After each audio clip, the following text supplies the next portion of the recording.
बच्चों, कैसे हैं आप? उम्मीद करती हूँ आप बढ़िया और एकदम मज़े में होंगे।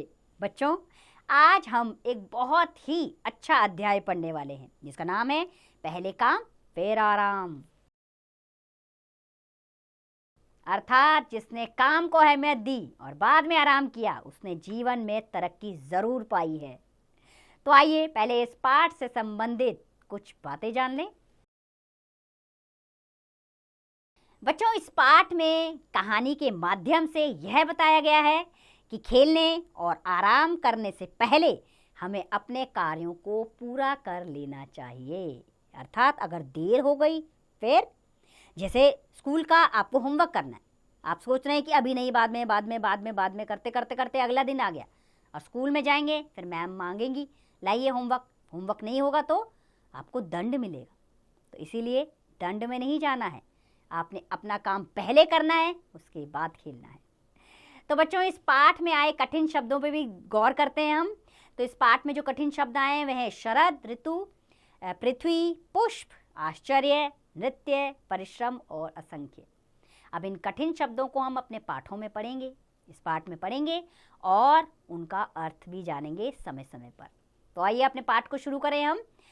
तो शरद ऋतु थी, शरद ऋतु यानी कि सर्दी का समय। आकाश में एक परी उड़ रही थी। उड़ते उड़ते उसने नीचे देखा, उसे पृथ्वी पर रंग बिरंगे पुष्प खिले हुए दिखाई दिए। पृथ्वी यानी हमारी धरती, पुष्प यानी कि फूल। तो एक परी उड़ रही थी, उसने नीचे देखा कि पृथ्वी पर बहुत खूबसूरत से फूल खिले हुए हैं। परी नीचे उतरी और पुष्पों के बीच आ गई, फूलों के बीच में आ गई। उसे देखकर आश्चर्य हुआ, आश्चर्य यानी कि वो हैरान हो गई। वो हैरान हो गई कि इन पुष्पों के चारों ओर तितलियां नृत्य कर रही हैं। नृत्य यानी कि नाच रही हैं, डांस कर रही हैं। परी यह देखकर आश्चर्यचकित हो गई कि फूलों के आसपास तितलियां नाच रही हैं।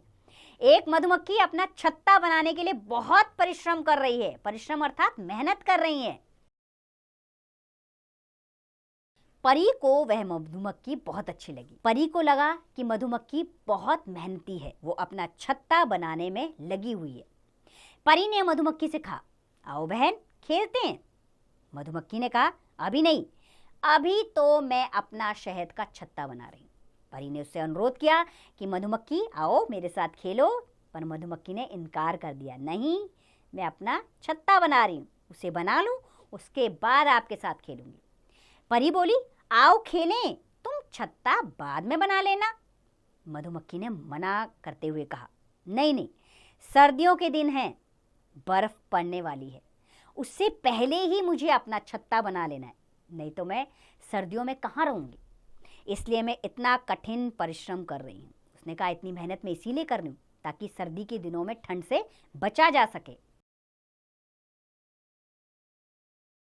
परी हंसी और बोली, यदि मैं तुम्हारा छत्ता जल्दी से बनवा दूं तब तो मेरे साथ खेलोगी। मधुमक्खी बोली, हाँ अवश्य खेलूंगी। मधुमक्खी ने कहा, हाँ बिल्कुल जरूर खेलूंगी। फिर क्या था, इतना सुनते ही परी ने अपनी जादुई छड़ी लहराई। पलक झपकते ही वहां असंख्य मधुमक्खियां आ गई। असंख्य यानी कि जिनकी गिनती नहीं की जा सकती थी, अनगिनत मधुमक्खियां वहां पर आ गई। उन सब ने मिलकर जल्दी ही छत्ता बना दिया और उसमें शहद भी भर दिया। यह देखकर मधुमक्खी बहुत खुश हुई। परी और मधुमक्खी खुशी से नृत्य करने लगे, यानी कि वो डांस करने लगे, नाचने लगे। तितलियां भी उड़ती हुई वहां पहुंची और वे भी उनके साथ नृत्य करने लगी। सभी ने परी का धन्यवाद किया। परी ने मधुमक्खी को पहले काम फिर आराम की भावना को बहुत सराहा। भावना यानी कि इच्छा। परी बेहद खुश हुई मधुमक्खी से कि मधुमक्खी ने पहले काम किया फिर आराम किया। ये भावना उसके अंदर थी, तभी तो उसका काम इतना जल्दी जल्दी हो पाया। तो बच्चों, कितनी अच्छी कहानी थी ना। इस कहानी से हमें यह सीख मिलती है कि हमें पहले काम करना चाहिए, उसके बाद ही आराम के बारे में सोचें। ऐसा ना हो आराम के चक्कर में काम वहीं का वहीं रह जाए और हमें फिर डांट पड़े। तो आप भी इस बात का ध्यान रखिए और अपने काम पर पूरा ध्यान रखिए और इस पाठ का अभ्यास कार्य आप स्वयं कीजिए। है।